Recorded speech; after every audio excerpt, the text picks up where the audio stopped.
திங்கள் பகவான் திருமுகம் காண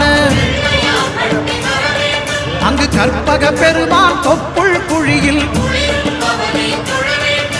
பார்க்கடல் பிறந்த சந்திர பகவான் கணபதி வயிற்றில் நிறைந்திருப்பான். எங்கள் கற்பகத்தானை கண்டவர் தமக்கு தீரா பிணிகளை தீர்த்து வைப்பான்.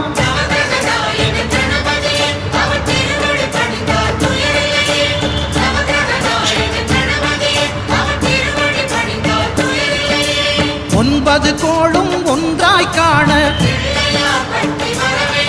அங்கு கற்பகம் என்னும் கடவுளின் மெய்யில்